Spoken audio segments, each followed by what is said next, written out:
이 지구상에 보면 산들이 참으로 많이 있습니다. 우리나라 이 한반도에도 산이 70% 정도가 된다고 하지 않습니까? 그래서 우리나라 사람들은 우리나라에서 지평선이라고 하는 것을 볼 수 없습니다. 항상 산이 있어서 끝없이 펼쳐지는 그 대지를 볼 수 없죠. 집 앞에 나서면 작은 동산이 있고 애국가에 보면 남산도 있습니다.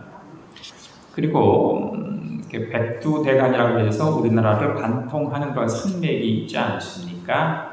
백두산에서 출발해서 금강산, 설악산, 태백산, 지리산까지 이어지는 산맥, 백두대간. 그리고 우리 민족의 정기를 이야기할 때 백두에서 한라까지 이렇게 이야기하는 모습을 볼 수가 있고, 예전에 우리가 국민학교, 초등학교 학교를 다닐 때 학교 교과서에는 반드시 산의 정기를 타고났다라고 하는 가사가 꼭 들어가는 모습도 우리가 볼 수 있죠. 이 백두산의 높이는 2744m, 한라산의 높이는 1950m 정도 되는데 약 47m, 1947m 정도가 된다고 합니다. 그리고 세계로 나가게 되어지면 세계에서 가장 높은 산 히말라야 산 아닙니까? 이 히말라야 산 8,848m인데 그것이 이렇게 융기를 한다고 합니다. 그래서 자꾸 높아진다고 하죠. 그래서 8,849m가 넘었다고 합니다. 이 히말라야 산맥에서 그 8,000m가 이렇게 넘는 봉우리가 14봉우리가 된다고 하죠. 그래서 그것을 갖다가 14좌 이렇게 명명하는 모습을 볼 수 있습니다. 공자가 이르기를 지자 요 수요 현자 요 산이라. 지자락 지자 동이요 인자 수다 이러한 이야기를 했습니다. 지혜자는 물을 좋아하고 또한 어진 사람은 현자는 산을 좋아한다. 지혜자는 움직여 즐길 줄 아니 현자는 장수한다. 이러한 이야기를 했습니다. 그래서 그런지 사람들은 산에 오르는 것을 아주 즐겨하지 않습니까? 언제부턴가 우리나라 사람들도 산에 오르는 것이 붐을 일으킨 적이 있었습니다. 그래서 산에 보면 단풍으로 울긋불긋해야 되는데 단풍이 아니라 고어텍스니 아웃도온이라고 하는 등산복으로 산이 울긋불긋 물드는 이러한 모습을 우리가 볼 수 있지 않습니까? 산에 왜 오를까? 진짜 산을 좋아하는 사람은 산이 거기 있기 때문에 오른다. 이러한 이야기를 합니다. 아마도 산에 오르는 까닭은 건강을 위해서 혹은 남들이 가니까 그렇게 아마 산을 오를 것인데, 사실 산에 올라서 정상에 오르게 되어지면 정상에 오른 기쁨, 희열, 감동, 정상에서 바라보는 그 어떤 자연의 그 경치의 장관을 만끽할 수 있지 않습니까? 그래서 사람들은 계속해서 산에 오르고 또 오르는 모습을 볼 수 있습니다. 그런데 모두가 산에 오른다고 해서 다 정상을 밟는 것은 아닙니다. 많은 사람들이 산에 오르고 또 오르지만 정상을 밟는 이들은 극히 일부에 불과합니다. 왜냐하면 산에 오르는 것이 너무 힘들기 때문이죠. 땀나고 지치고 또 그래서 이렇게 포기하고 되돌아오고 실족하고 주저앉고 낙상하고 추락하고 심지어는 죽기까지 하는 모습을 볼 수 있습니다.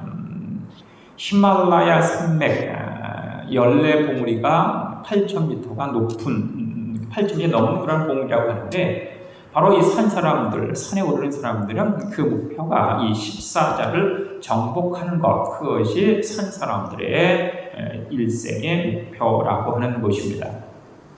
그런데 장애인으로서 최초로 이 14봉우리를 정복한 사람이 있으니 그가 바로 김홍빈 대장입니다. 이분이 아마 2000년대 초에 그 히말라야에 갔다가 이렇게 손이 등에게 동상에 걸려서 10손가락을 다 잘라냈다고 하는 것입니다.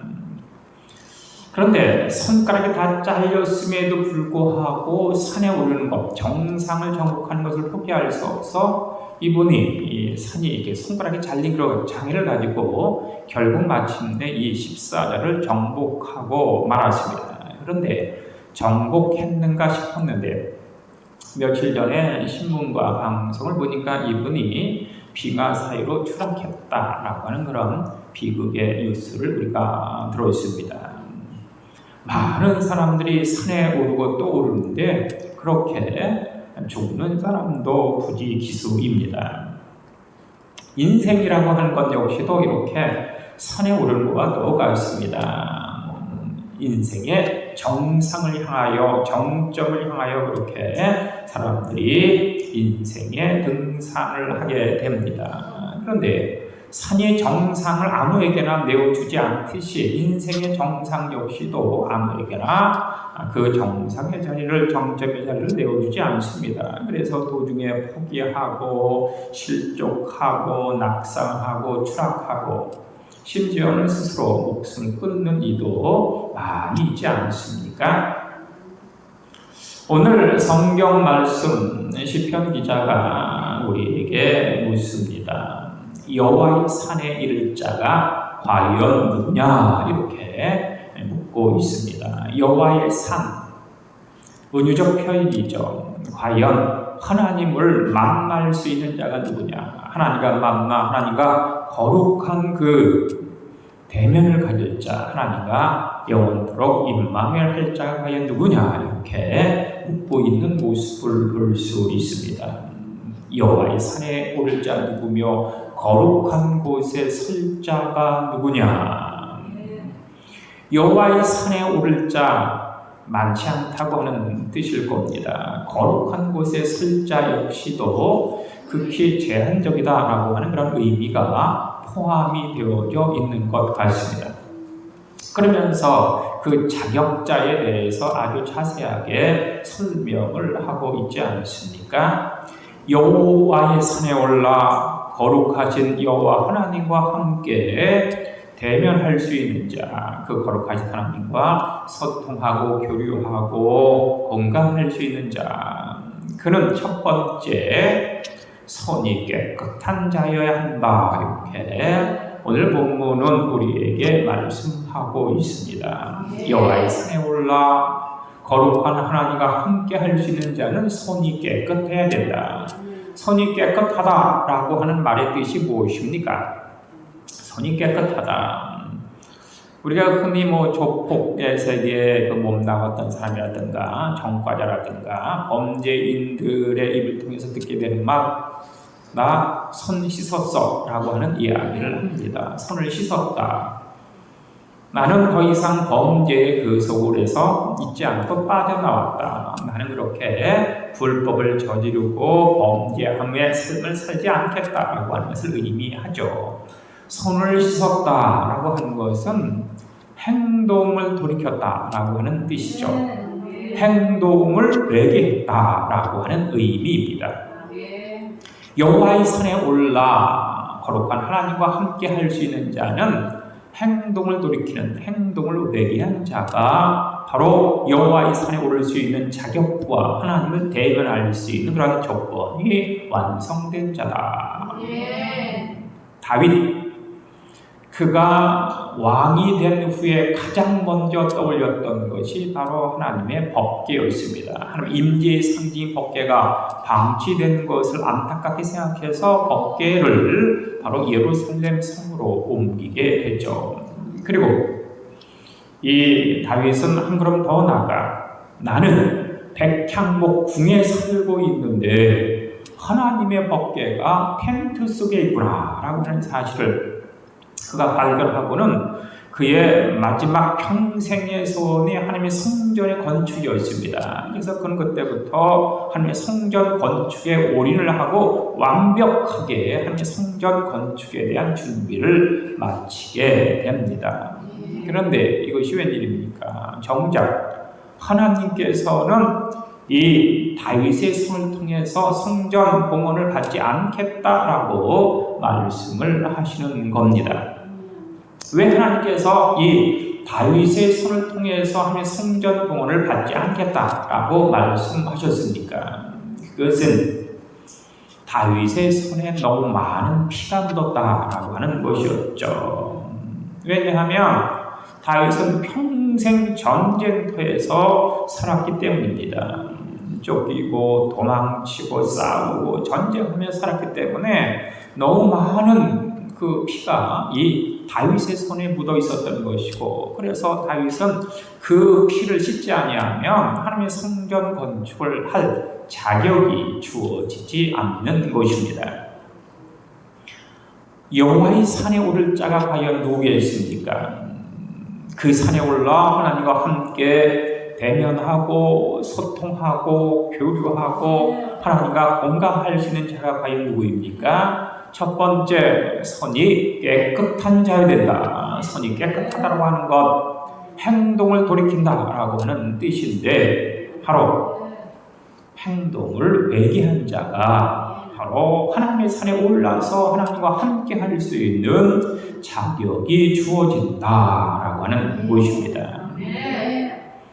우리의 행동을 세상적인 것로부터, 세속적인 것부터 혹은 범죄함과로부터 되돌려서 회개함으로 거룩한 하나님의 산에 올라 그 하나님과 동행할 수 있는 우리 모두가 되시길 간절히 주의 이름으로 부탁을 드립니다.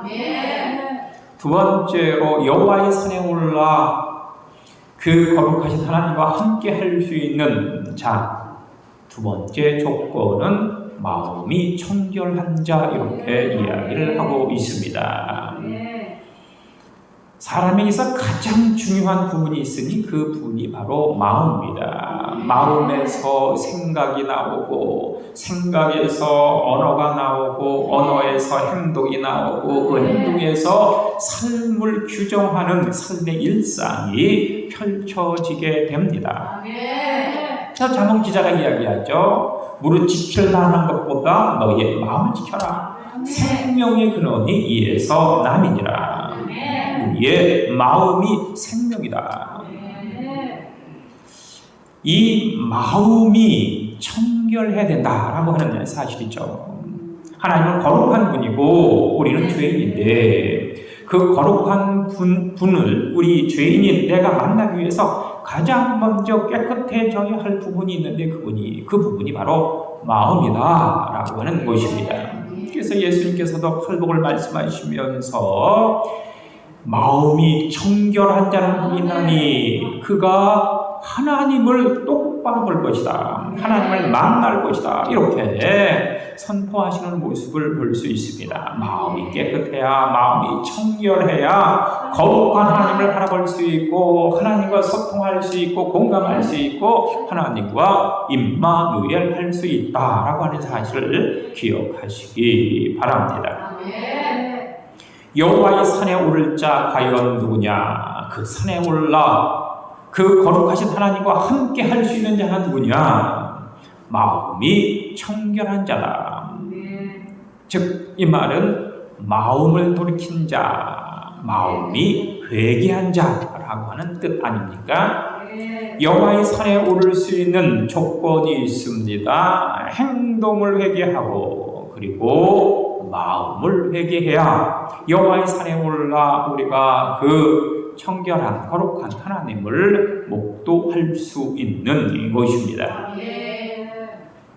세 번째로 여호와의 산에 오를 수 있는 자격, 거룩한 하나님과 함께 할 수 있는 조건, 허탄한 데 뜻을 두지 아니한 자라고 했습니다. 허탄한 데 뜻을 두지 아니한 자. 사랑은 인생이라고 하는 것은 목표와 목적, 정점을 향해, 정상을 향해 그렇게 달려나가는데, 사람들은 흔히 육신의 정욕과 안목의 정욕과 이생의 자랑을 목표로 해서 그것을 봉우리로 해서 그렇게 오르고 달려나가는 모습을 볼 수 있습니다. 욕망, 쾌락, 부귀, 영화, 성공, 출세, 물질, 명예, 권력을 향해 그렇게 다름박질하고 있는, 악의다툼하고 있는 이런 모습을 볼 수 있습니다. 세상 사람들의 그 등산, 인생이라고 하는 등산의 목표는 아주 자명하죠. 육신의 정욕, 안목의 정욕, 이생의 자랑을 향해 그렇게 다름박질하고 헐레벌떡 뛰어가는 모습을 볼 수 있습니다. 그런데 하나님은 그것이 바로 허탄한 데 뜻을 둔 것이다, 이렇게 탄식을 하시는 겁니다. 예수는 우리에게 말씀하시지 않습니까? 너희는 먼저 하나님의 나라와 하나님의 의를 구하라. 그리하면 너희가 그렇게 구하는 그 허탄한 것들, 육신의 정욕, 안목의 정욕, 이생의 자랑, 세상의 출세, 욕망, 부귀, 영화, 그 모든 것들 필요하다면 내가 너에게 다 허락하겠다, 이렇게 약속하여 주시고 있습니다. 우선순위가 바뀌었다고 하는 것입니다. 절대로 허탄한 데 뜻을 두어서는 안 되죠. 허탄한 데 목적과 그 목표가 설정되어서는 아니 되는 것입니다. 죄라고 하는 것이 무엇일까? 죄, 하말티아라고 하는 것인데 그것이 바로 관역을 빗나간 것, 목표를 빗나간 것, 그것이 바로 죄악이죠. 허탄한 데 뜻을 두는 그 시점부터 우리는 죄악과 범죄한 길 가운데 이렇게 치우칠 수밖에 없고 빠져갈 수밖에 없는 것입니다. 그러니까 여호와의 산에 올라 거룩한 하나님과 대면하기 위해서 그 하나님과 함께하기 위해서는 절대로 허탄한 데 뜻을 두어서는 안 되죠. 하나님의 나라와 의를 향해 이렇게 나가야 하는 것입니다. 즉 여호와의 산에 올라 하나님과 함께 할 수 있는 자의 조건이 있으니 그것은 바로 목표의 회개다라고 하는 것입니다. 세상적이고 세속적이고 모든 사람들이 추구하는 그 목표로부터 나를 돌이켜야 하죠. 돌이켜서 우리의 목표와 목적이 하나님의 나라와 하나님의 의여야 하는 것입니다. 공중의 새를 보아라. 심지도 않고 거두지도 않고 창고에 모아들이 있더니 아니하되 하늘 아버지께서 기르시다니 하물며 나의 택정과 구소가 인침받은 너희일까 보냐. 들의 백합화를 보아라. 길쌈도 아니하고 수고도 아니하느니라. 하물며 하나님께서 저 들에 핀 백합화도 그렇게 입히시거든. 하물며 너희일까 보냐. 믿음이 적은 자들아. 이렇게 주님께서 탄식하여 주시고 있습니다.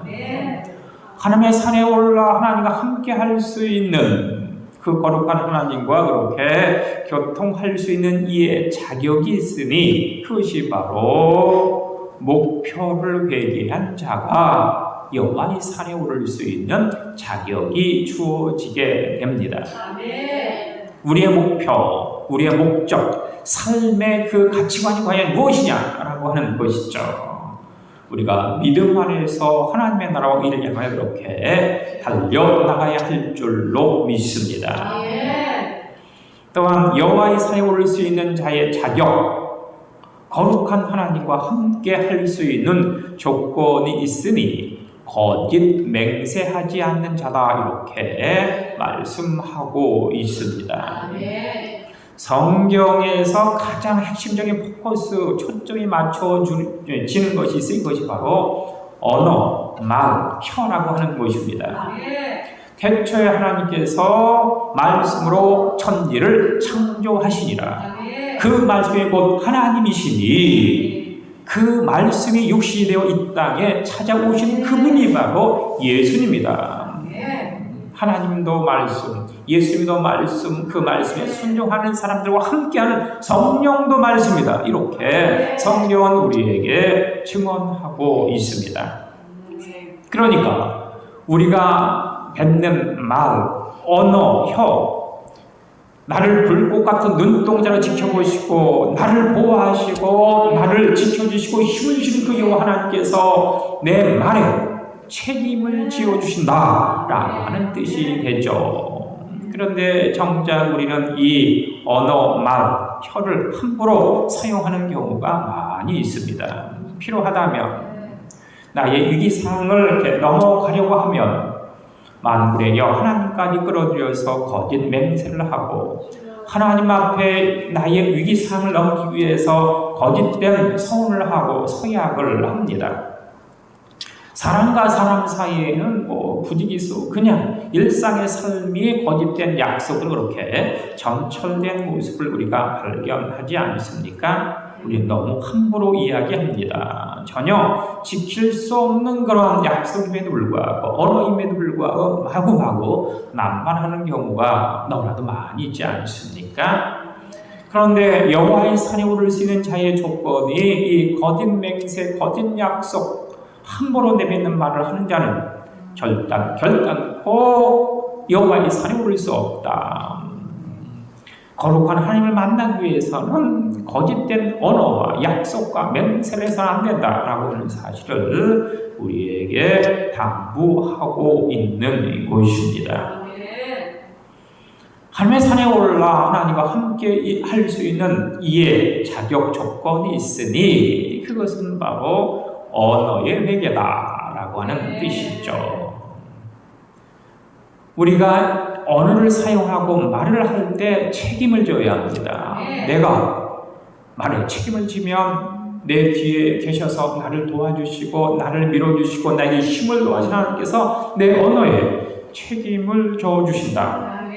힘을 더해주신다. 그 말한 대로 그렇게 갚아주신다 라고 하는 사실을 우리가 분명히 기억할 필요가 있습니다. 여호와의 산에 오를 자 과연 누구냐? 그 거룩한 곳에 설 자가 과연 누구냐? 라고 오늘 본문을 보면서 손이 깨끗해야 된다. 행동이 회개해야 된다. 마음이 청결해야 된다. 마음이 회개해야 된다. 허탄한 데 뜻을 두어서는 안 된다. 너의 목표와 목적이 회개해야 된다. 거짓 맹세해서는 안 된다. 너의 언어, 너의 말, 너의 혀가 회개해야 된다. 이렇게 우리에게 당부하고 부탁하고 권유하고 명령하시는 모습을 우리가 볼 수 있습니다. 이처럼 행동이 회개하고 마음이 회개하고 목표가 회개되고 또한 우리의 언어가 회개하였다면 구체적으로 우리는 어떠한 여호와의 산에 올라가야 할까? 어떠한 여호와의 산에 올라 거룩한 하나님과 함께 할 수 있을까라고 하는 사실을 우리가 좀 더 자세하게 살펴볼 필요가 있습니다. 우리의 행동, 우리의 마음, 목표, 언어가 회개한 다음에 우리가 올라야 할 산이 있으니 그 첫 번째 산은 바로 신의 산입니다. 신의 산. 모세가 애국 왕궁에서 도망쳐 미디안 광야에서 그의 장인 이드로의 양을 치며 40년을 보냈습니다. 근데 어느 날 신의 산 가시떨기 나무에 불이 붙는 거기에서 이 모세가 하나님을 만나게 됩니다. 하나님을 만나 이 모세가 부름을 받습니다. 소명자 된 것이죠. 부름을 받아 소명자가 된 것뿐만 아니라 하나님의 사명이 주어짐으로 사명자가 되어서 애굽으로 그가 달려나가는 모습을 볼 수 있습니다. 또한 이 신의 산을 성경은 호렙산이다 이렇게 이야기하죠. 신의 산과 호렙산은 같은 산입니다. 호렙산, 이스라엘 백성들이 애굽에서 출애굽하여 광야로 나왔는데 물이 없어 아우성을 치고 불만하고 불평하는데 하나님께서 그들을 불쌍히 여기주셔서 호렙산에 반석을 쳐서 그에게 생수를 주셨다라고 성경은 기록을 합니다. 하나님을 만나고 하나님께 부름받고 사명을 얻고 생수를 얻는 그곳이 과연 어디에 있습니까? 바로 하나님의 성전입니다. 하나님의 성전. 너희는 우리 하나님 여호와가 높으신 것을 알아라. 그 성산에서 그를 예배하여라. 우리 주 여호와 하나님은 거룩하신 분이다. 시편 99편 9절은 그렇게 우리에게 선포합니다. 하나님은 나의 목자시니 내게 부족함이 없습니다. 그 하나를 푸른 추라에 누이시고 잔잔한 물가로 인도하여 주시기 때문입니다. 주께서 내 영혼을 소생시켜 주시고 주의 이름을 위하여 의의 길로 나를 인도하여 주십니다. 내가 비록 사망의 음침한 골짜기로 다닐지라도 해를 두려워하지 않을 것은 주께서 나와 함께 하여 주시기 때문입니다. 주의 지팡이와 막대기가 나를 보호하시고 안위하여 주십니다. 내 원수의 목전에서 내게 주께서 상을 베풀어 주시고 내 머리에 기름을 부으시니 내 잔이 넘치나이다. 나의 평생의 선하시 인자하시 반드시 나와 함께할 것이 내가 영원토록 반드시 여호와의 전에 거할 것입니다.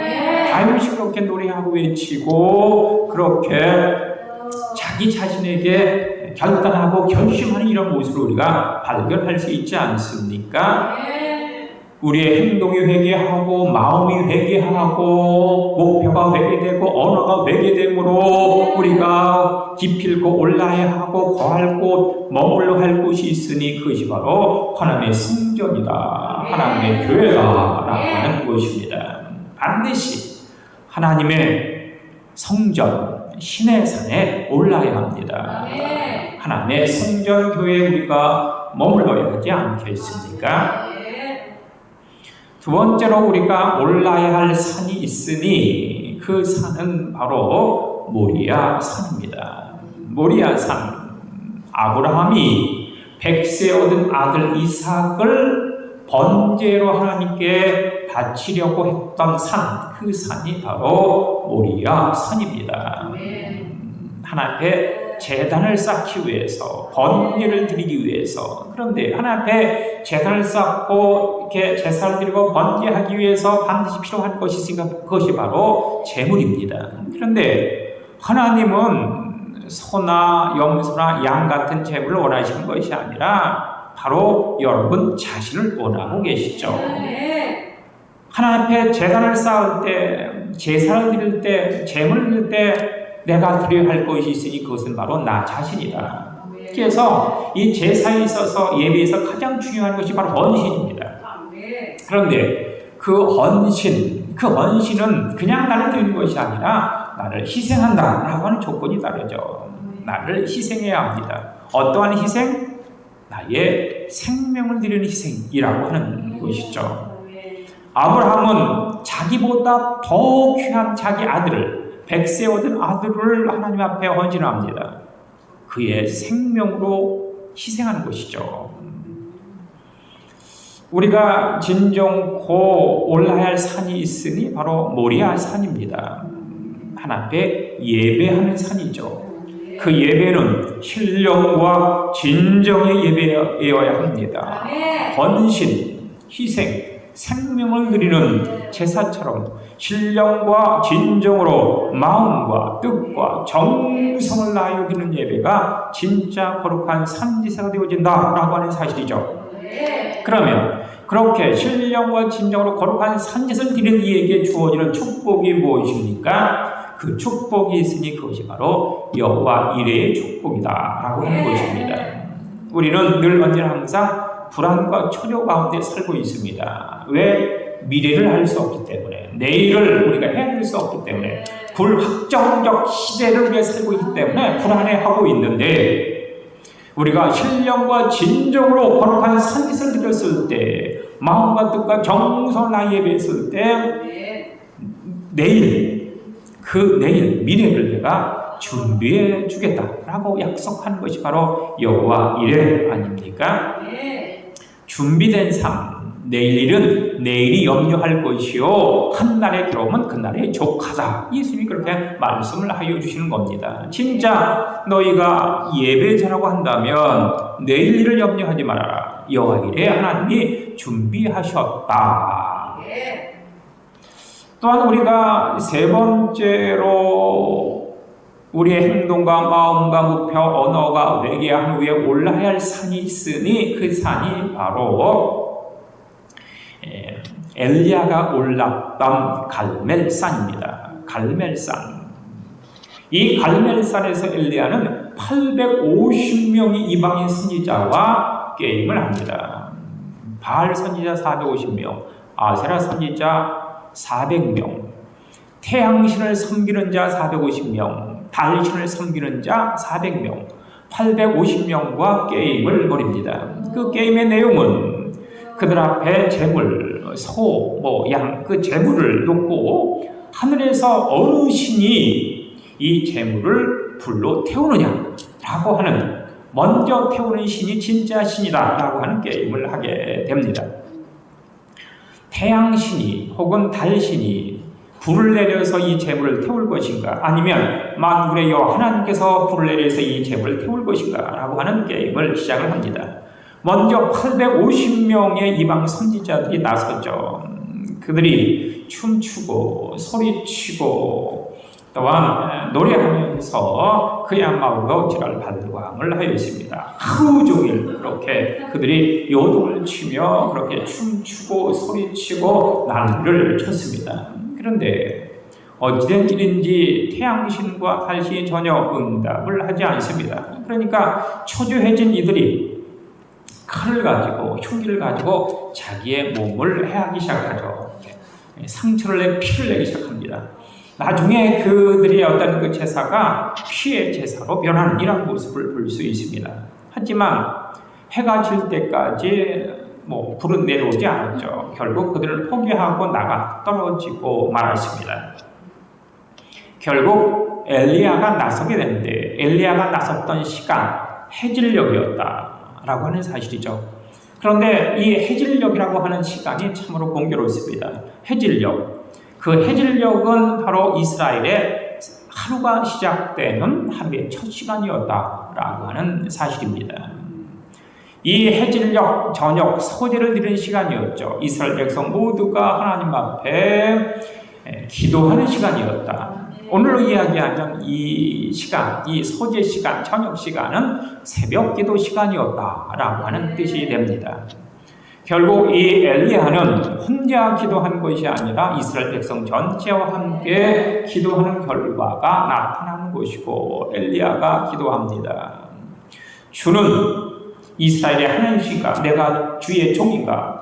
주께서 내 말씀과 모든 것을 응답할 것을 내가 믿습니다. 주여 응답하옵소서. 주여 응답하옵소서. 주는 모든 백성의 하나님이신가? 주는 저들의 마음, 저 이방신들의 거짓된 마음을 돌이키실 그러한 분입니다 라고 그가 힘써 간구하며 기도했을 때 하늘에서 불이 내려 재물뿐만이 아니라 재물 곁에 부었던 그 흥건한 물가루 다 태워버리는 모습을 볼 수가 있었습니다. 갈멜산, 바로 기도의 산이었다라고 하는 것이죠. 우리가 올라야 산이 있습니다. 바로 기도의 산이죠. 하나님의 성산에 올라 예배의 봉우리에 올라야 할 것이고, 기도의 봉우리에 올라야 하는 것입니다. 또한 우리가 올라야 할 산이 있으니 그 산은 바로 팔복산입니다. 팔복산. 어떠한 산입니까? 예수님께서 산상수훈을 선포하셨던 산, 그 산이 바로 팔복산입니다. 예수님께서 하나님의 그 하늘 교훈을 말씀해 주셨는데, 가장 빛나는, 가장 최고의, 가장 아름다운 보물과 같은 그런 교훈의 말씀을 이 산에서, 팔복산에서 선포하셨습니다.